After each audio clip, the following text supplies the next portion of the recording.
Buenos días, bienvenidos al Diplomado de Estrategias Nutricionales y Alimenticias en Fauna Silvestre y Mascotas No Convencionales. Un saludo cordial a los organizadores, profesores y asistentes a este diplomado.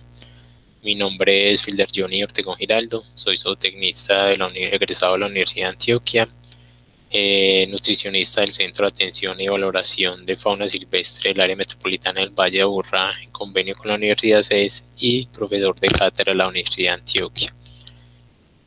Voy a dar inicio a mis presentaciones. Les voy a compartir la pantalla.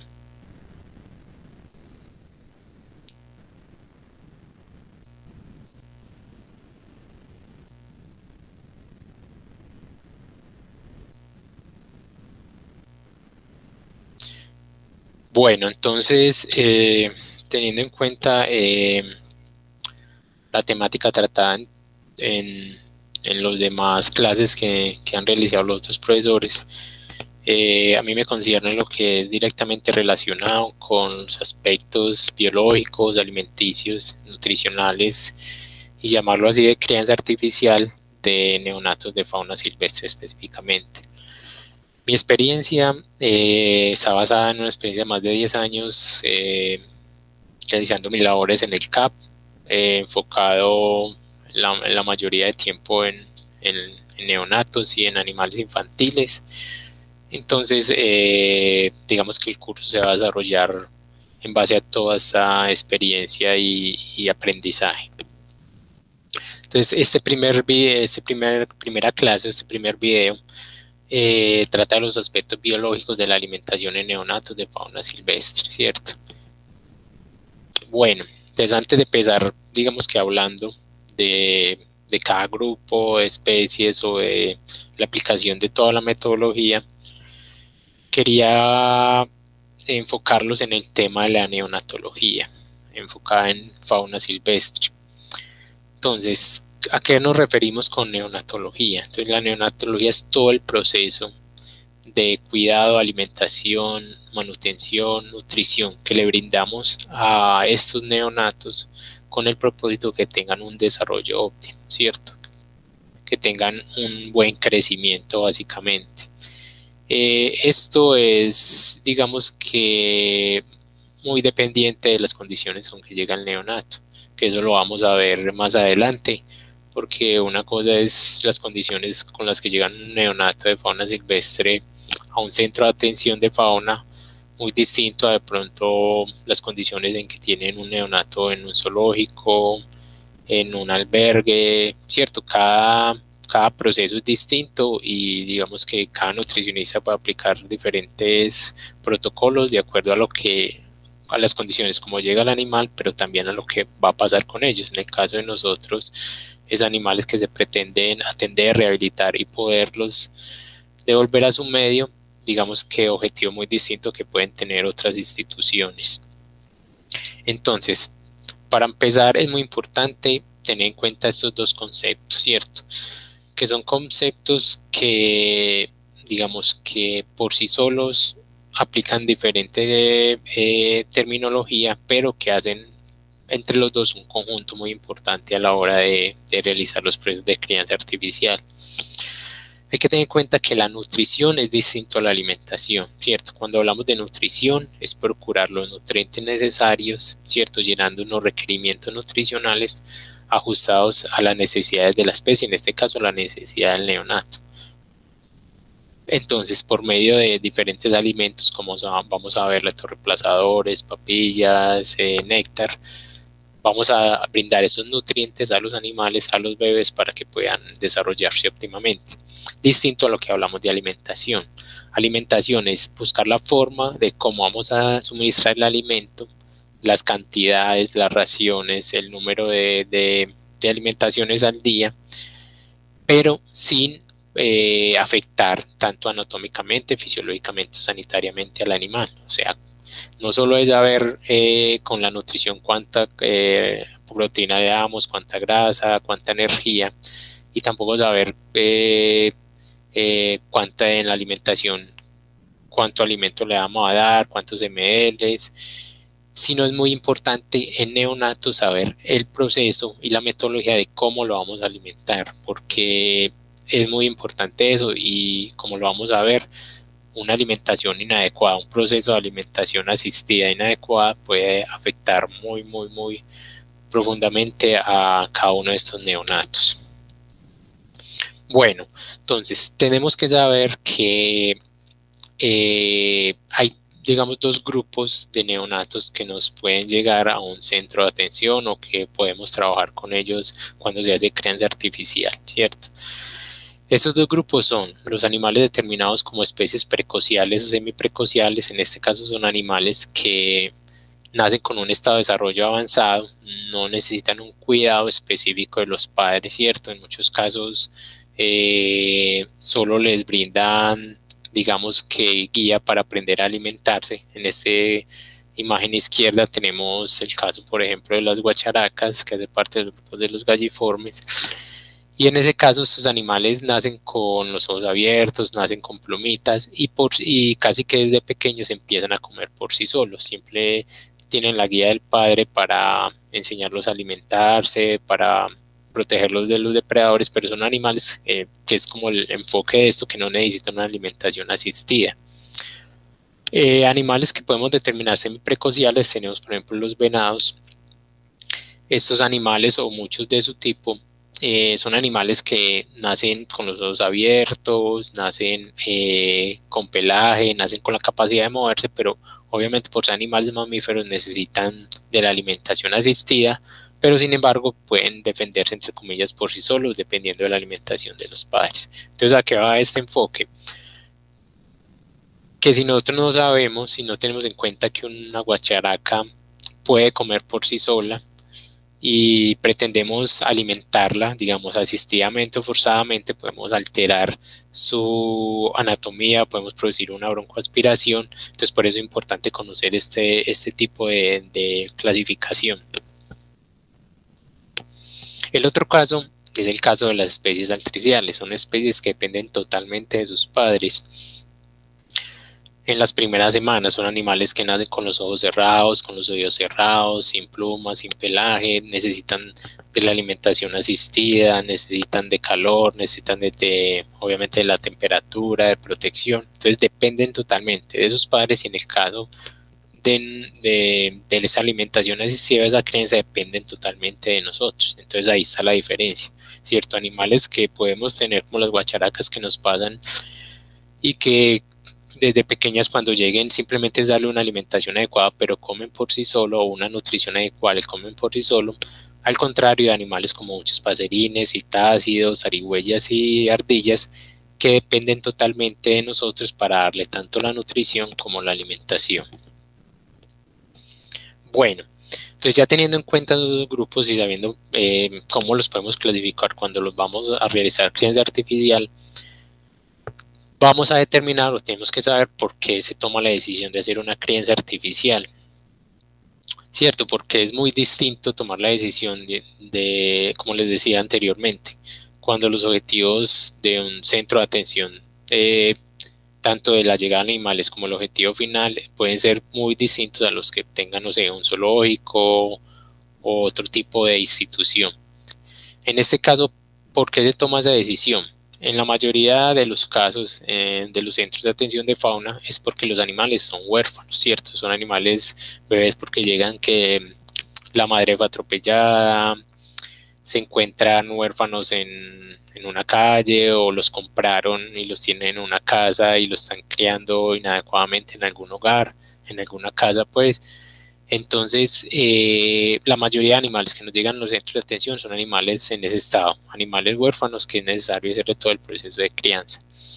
Hay otras condiciones que, digamos que, en mi entender, podría suceder más en zoológicos, como son, por ejemplo, las malas habilidades de maternidad, entonces donde tienen programas de reproducción y no están las madres no están alimentando bien a los bebés, entonces hay que retirarlo, o la madre está enferma o la cría, entonces se retira, no puede producir leche, no sabe alimentar la cría, entonces también se retira.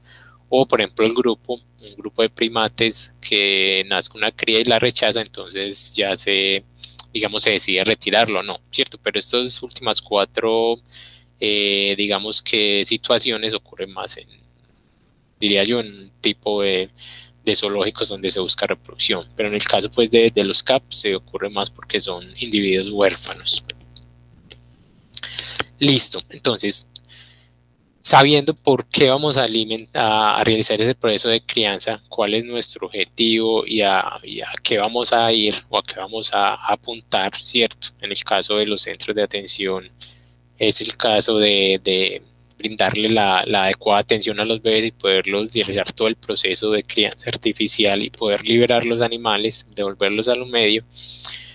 Entonces, para eso se debe tener un buen programa de neonatología, ¿cierto? Unos buenos protocolos, pero un buen programa establecido que depende de cada establecimiento y el objetivo, como les decía, y que nos va a ayudar a hacer un buen proceso de crianza, ¿cierto? Todo tiene que estar protocolizado y todo tiene que estar muy bien determinado, eh, debido básicamente a que son muchas especies y no todas las especies se alimentan igual, o digo más bien, todas las especies se alimentan distinto. Entonces, por eso hay que tener un buen programa de neonatología para que podamos realizar todo este proceso. Entonces, aquí les tengo un programa, digamos que general, no muy específico, en cuanto a qué se debe tener en cuenta para hacer el proceso de crianza artificial o un programa de neonatología. Entonces, vamos a verlos uno por uno. Inicialmente hay que tener obviamente un espacio específico para los neonatos. No es bueno mezclar o hacer esos procesos de crianza junto con animales juveniles o adultos o donde pase mucha gente, donde intervenga mucha gente, porque eso va a afectar el neonato. Entonces es bueno tener una sala de neonato específica, un lugar específico, ¿cierto? Ese lugar específico, de acuerdo a las condiciones, presupuesto, puede tener otros aditamentos necesarios muy importantes, pero pues con tener una sala de neonato y con ir, digamos que separando de otros individuos y otro personal, digamos que es un inicio muy adecuado. ¿Qué podemos tener en esta sala de neonatos? ¿O qué deberíamos tener? Un control de temperatura y humedad, entonces humidificadores, lámparas UV, lámparas infrarrojas, extractores, calentadores de ambiente, tener espacios adecuados donde tener los neonatos, muy importante, sean jaulas, cajas plásticas, cubiles, muy importante la regulación de la luz y la penumbra, no todos los bebés todo el día necesitan luz, ni todo el día necesitan oscuridad, entonces una forma de poder variar esta luz y oscuridad. Muy importante tener una barrera visual auditiva, o sea, muy importante que digamos que los bebés no todo el día estén viendo gente, porque el movimiento, sobre todo en las aves, los activa para buscar alimento, para pedir alimento, entonces que estén bien tapaditos, sobre todo el sonido, en citácidos, siempre que escuchan algún tipo de sonido, entonces los animales se despiertan a buscar alimento, entonces hay que tener esta barrera. Muy importante que haya un control de personal, o sea, solamente el personal adecuado y necesario debe estar aquí, no debe pasar y pasar gente, porque esto afecta mucho ese proceso de crianza y sobre todo si se pretende que los animales se devuelvan al medio. Y sobre todo también una cocina solamente para los neonatos donde se va a realizar todo el proceso de preparación de alimentos, de preparación de teteros, de sondas, etcétera, ¿cierto? Pero como general eso es lo que se debería tener. Segundo, el alojamiento. Los equipos y elementos necesarios. Entonces, si vamos a hacer ya un proceso de crianza artificial, de desarrollo de alimentación y nutrición, entonces tenemos que tener todos los elementos adecuados, sea en la misma sala de neonato o en la misma cocina, necesarios para alimentar a los bebés. Entonces, de alojamiento, ¿qué es lo necesario? Entonces, como les decía, cajas plásticas, cajas de madera, jaulitas, incubadoras, pues lo ideal es tener incubadoras para todos los neonatos, pero obviamente por presupuestos, otros elementos es imposible tenerlas, pero el elemento que tengamos, las cajas, las jaulas o el nido, que se convierta como en esa, entre comillas, incubadora que mantenga la temperatura o la humedad por medio de diferentes estrategias. Entonces, ¿cuáles serían esas estrategias?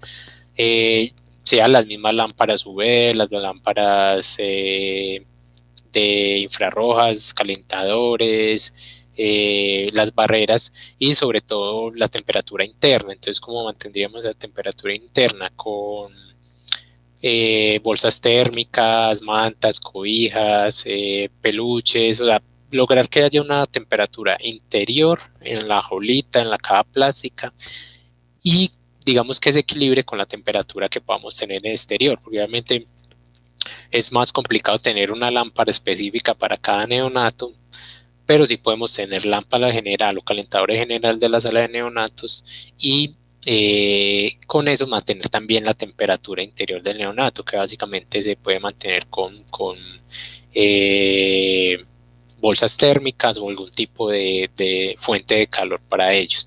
¿Qué más es necesario y que vamos a ver más a fondo cuando estemos en la parte de técnicas de alimentación? Jeringas de todos los tamaños, sondas, catéteres, recipientes, como lo vemos en las imágenes.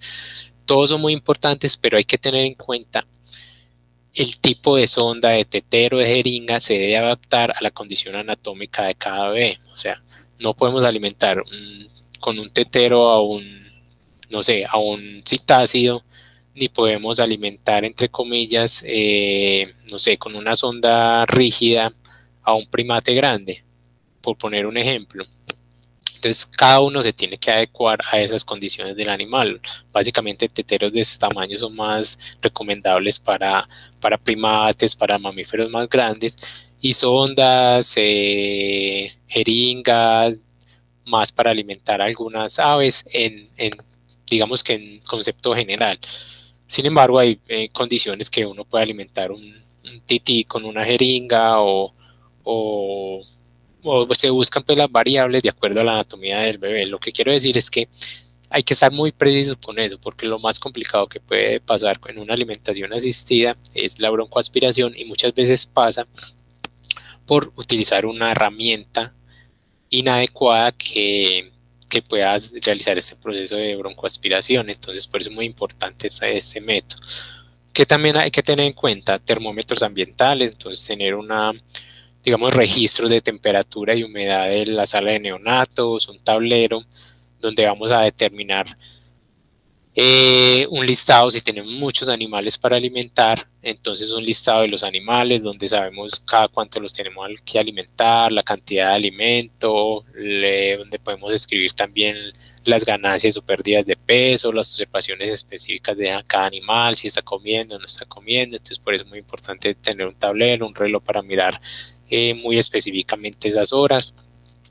Sustratos para el elemento o la caja o la jaula donde los tenemos, puede ser periódico, viruta, las mismas cobijas, un elemento que nos mantenga pues la temperatura. Y como les decía, las fuentes de calor, bolsas térmicas, calentadores, lámparas, todo esto es necesario para la alimentación. Perdón. Bueno, entonces damos como finalizado este primer video. Que son videos cortos pues según los requerimientos que nos pidieron. Entonces damos por finalizado este primer video para seguir en la segunda parte de estos aspectos biológicos de la alimentación de neonatología, de neonatos. Muchas gracias y nos vemos ya en el próximo video.